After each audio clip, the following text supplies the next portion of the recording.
Hey, Sarah. Hey, everyone. Welcome back to the show.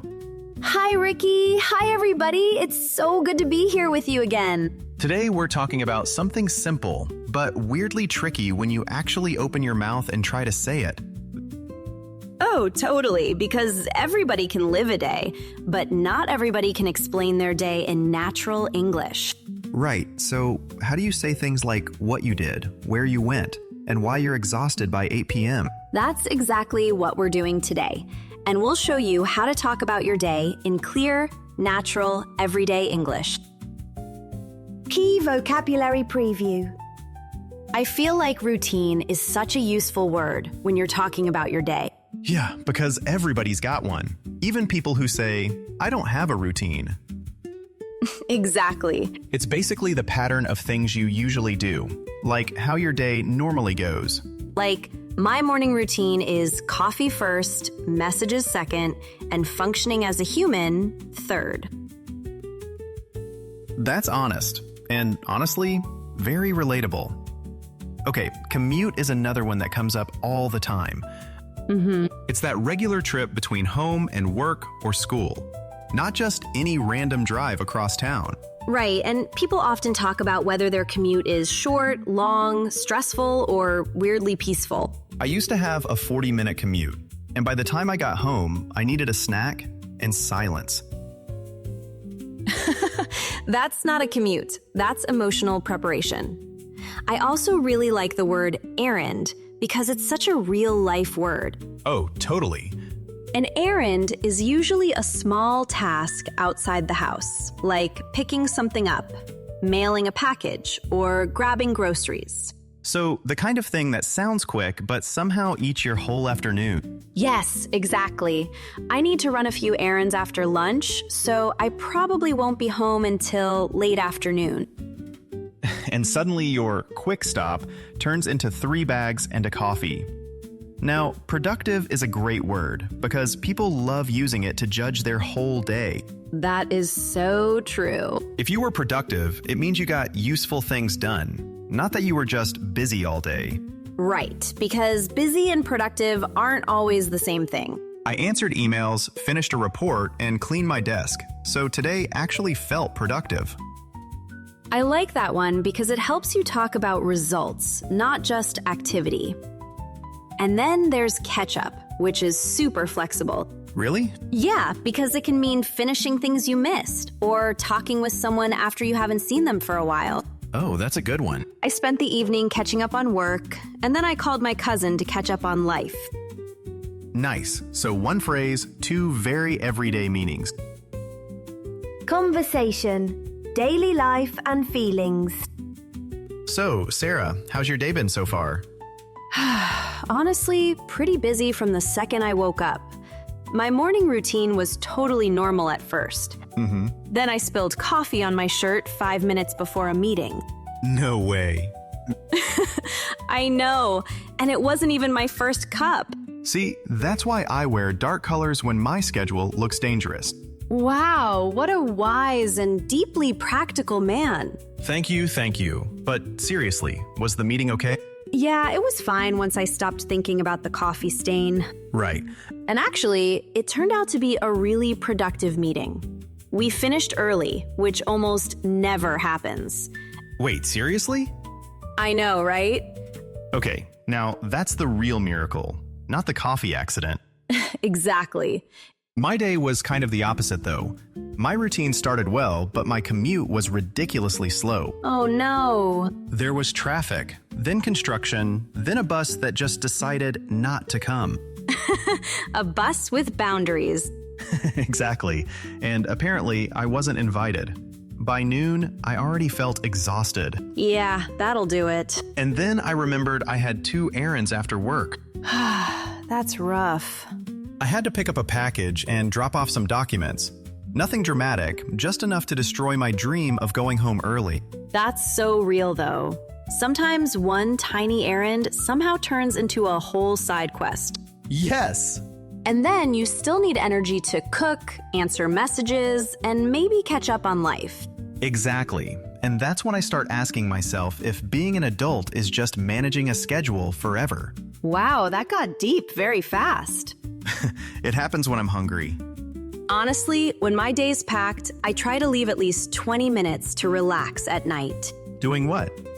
Tea, no phone, and maybe a short walk if I'm not too exhausted. That actually sounds kind of perfect. It's simple, but it helps me catch up with myself a little.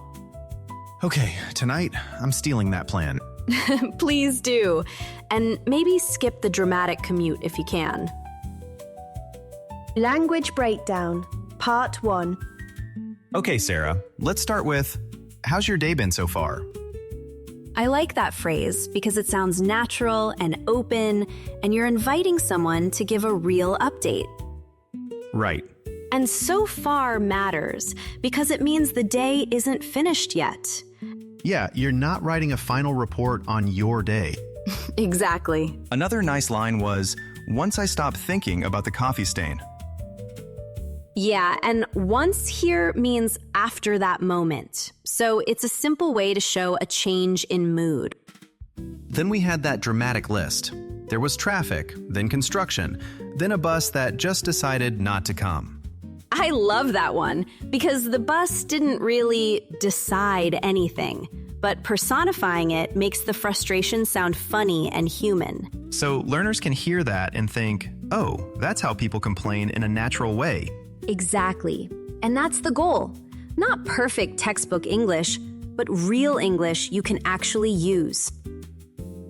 Conversation, misunderstandings, and communication. You know what's funny? What? Sometimes people ask about your day, and the misunderstanding starts immediately. Oh, totally. Like when someone says, "How was your day?" and you give them your entire life story. And they're just standing there, holding a sandwich. Exactly. A short answer is often enough at first. You can say, "It was busy," or "Pretty good, just a long day." Right. Then, if they want more, they'll ask. I think busy is tricky though, How so? because busy can sound neutral, or it can sound like you're slightly overwhelmed. So tone matters a lot.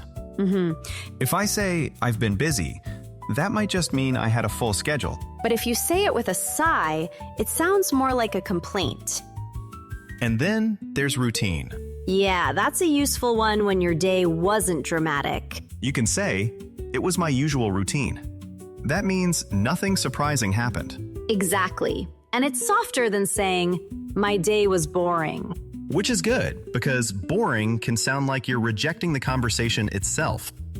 Yes, like, please stop asking me things. Another misunderstanding happens with meeting. Oh, because it can sound formal? Exactly. If you say, "I had a meeting," people usually think of work. But if you actually mean you met a friend, it's better to say, "I met a friend for coffee." That makes sense. Otherwise, people may imagine you in a conference room with a spreadsheet. Which is rarely the vibe you want for a friendly chat. True. I also hear learners say, "I did many errands." And it's understandable, but not very natural. A more natural way is, "I ran a few errands after work." Yeah. And a few errands sounds like little tasks, like going to the bank or picking something up. What about productive? I love that word because it lets you say your day was full in a positive way. So instead of, "I was busy all day," you might say, "It was a productive day." Exactly. And that changes the feeling completely. Because busy can sound stressful, but productive says you actually got things done. And if you didn't, that's okay too. Thank you for protecting us from productivity guilt. Always. Language breakdown, part 2. You know what's funny? What? A tiny phrase like "kind of busy" sounds way more natural than just saying "busy." Right. And it makes you sound more human because real life usually isn't just one big label. I think busy is tricky though. True. If you say, "I was busy all day," it can sound a little flat. But "I was busy, but good busy" tells a better story. And it's softer than saying, "My day was boring." Yeah, because nobody wants to sound like a disappointed office robot. Exactly. And another great phrase is "nothing special." because it's simple, but still friendly. Yeah, like, how was your day? And you go, nothing special, just work and dinner. Always. 5 natural phrases to remember. Phrase 1 is, how's your day going? That's great, because it works in the middle of the day, not just at night. For example, hey, how's your day going so far? Or, I texted my brother at lunch and asked how his day was going. Phrase 2 is, it's been a long day. And it doesn't always mean something bad, just tiring or full. Like, it's been a long day, so I'm ordering takeout tonight. And we finally got home and wow, it's been a long day. Phrase 3 is, I've got a lot on my plate. Which sounds like food, but sadly, it's usually work. Exactly. Like, I can't go out tonight because I've got a lot on my plate. And she's got a lot on her plate this week, so let's not bother her. Phrase 4 is, I finally got around to it. Right, you use that when you delayed something and then finished it later. For example, I finally got around to cleaning my desk this afternoon. Or, she finally got around to replying to my message. And phrase 5 is, I'm calling it a day. Oh, that's a good one. It means you're done working or just done trying for today. Like, it's 9 o'clock and I'm calling it a day. And we fixed most of the problems, so let's call it a day and rest. How to study smarter. You know, I don't think learners should memorize random words like they're collecting socks. Please don't study English like a sock drawer. Seriously, it's better to learn a phrase with a real situation, like saying, my commute was awful today after work. Exactly. And tip 2 is to talk about your actual day, even if it sounds simple. Yeah, because I had a meeting, then I ran an errand is way more useful than one perfect textbook sentence. And tip 3 is to review by retelling this episode in your own words. Out loud? Always out loud if you can, because your mouth needs practice too. Okay, so no giant word list, just real sentences, real stories, and repeat. Final vocabulary review. Let's do a quick review, starting with routine and commute. Sure, like, my evening routine is pretty simple because I eat, shower, and read for 10 minutes. And I used to commute by car, but now I walk to the office. Next are busy and meeting. Like, I can't chat right now because I'm busy with a deadline, and we had a short meeting before lunch. Nice. And errand plus exhausted go together in real life way too often. So true. For example, I need to run one errand after dinner. And after helping everyone all day, I felt exhausted. Then we have productive and relax. Like, this morning was really productive, so I left work early.